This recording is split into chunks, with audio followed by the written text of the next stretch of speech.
Qumran Languages. Espera, o que está acontecendo aqui? Ah, este é o Marechal. E estamos na proclamação da República.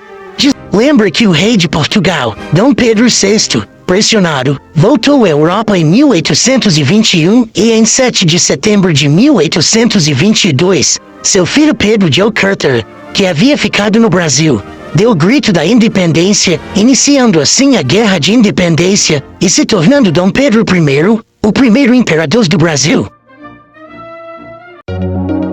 Antes de começar, não esqueça de deixar seu like, se inscrever no canal e ativar as notificações para avisar quando subirmos novos conteúdos. Vamos lá! O Brasil foi durante muitos anos uma monarquia. Na monarquia, quem governa é o rei ou o imperador por um longo período de tempo, passando o direito de governar a seus descendentes. Em 67 anos, o nosso país teve 2 imperadores. Dom Pedro I, que como vimos foi o primeiro imperador do Brasil e governou durante o período de 1822 a 1831. E seu filho mais novo, segundo e último monarca, Dom Pedro II.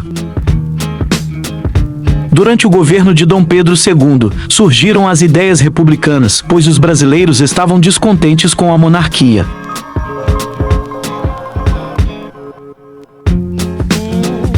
Desde o fim da guerra contra o Paraguai, o Império apoiou a transformação do Brasil em diversos setores da economia, promovendo investimentos estrangeiros que geraram a dependência do Brasil de capitais da Grã-Bretanha e da França. Naqueles anos, os avanços tecnológicos permitiram a modernização do país, mas a aceitação da monarquia como forma de governo já estava em constante discussão. O imperador Pedro II já era idoso em 1889 e não tinha filhos e por isso a sucessão ao trono deveria caber à mais velha das suas 3 filhas, a princesa Isabel, casada com um aristocrata francês, Gastão de Orleans, Comte de Eu.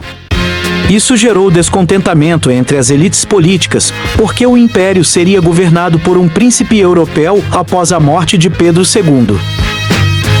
A princesa Isabel era considerada politicamente muito conservadora, característica que a tornava insuportável para os intelectuais liberais, que preferiam uma evolução pacífica do Brasil com a qual seria gerada uma república. Embora o imperador Pedro II gozasse de grande popularidade, o mesmo não aconteceu com sua filha e herdeira ou com a monarquia como sistema.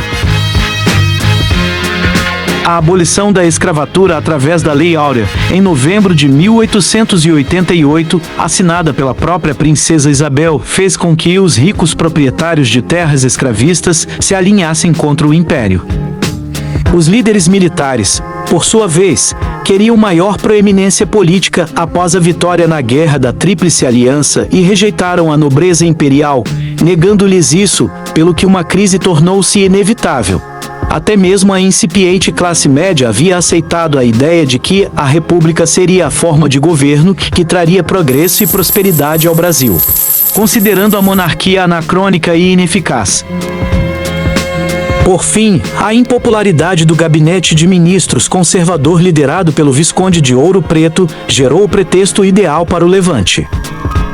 Em 14 de novembro de 1889, os líderes da conspiração republicana lançaram o boato de que o Visconde de Ouro Preto ordenou a prisão do Marechal Deodoro da Fonseca no Rio de Janeiro e conseguiram prender esse líder militar, líder máximo do exército. Apoiou a revolta aproveitando que Dom Pedro II e sua família estavam em Petrópolis. Na manhã do dia 15 de novembro, Fonseca revoltou as tropas guarnecidas sob seu comando no Rio de Janeiro e declarou a república diante delas, avançando em seguida em direção à sede do governo. Ali o Visconde de Ouro Preto convocou o chefe das tropas da capital, general Floriano Peixoto, para ordenar-lhe que utilizasse as tropas sob seu comando direto para reprimir a revolta. Peixoto recusou e prendeu todo o gabinete, inclusive o Visconde de Ouro Preto. O imperador Pedro II retornou às pressas de Petrópolis ao saber da rebelião na tarde do mesmo dia 15 e se ofereceu para mudar o gabinete do Visconde de Ouro Preto. já que nem Fonseca nem Peixoto haviam manifestado ao imperador seu projeto republicano. Os conspiradores republicanos espalharam o boato entre as autoridades de que o novo primeiro-ministro seria um antigo rival de Deodoro da Fonseca. Perante estes rumores, Fonseca informou ao imperador na noite do dia 15 que o exército proclamava a república, instando-o a renunciar ao trono e assim evitar a violência.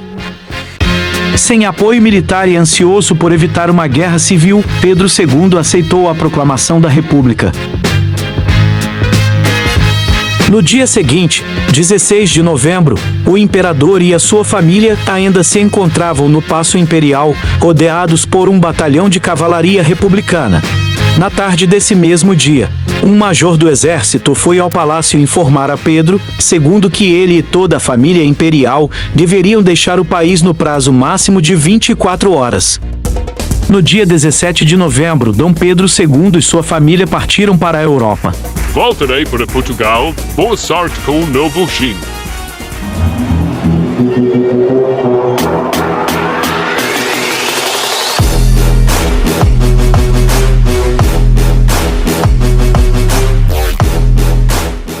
I tried so hard.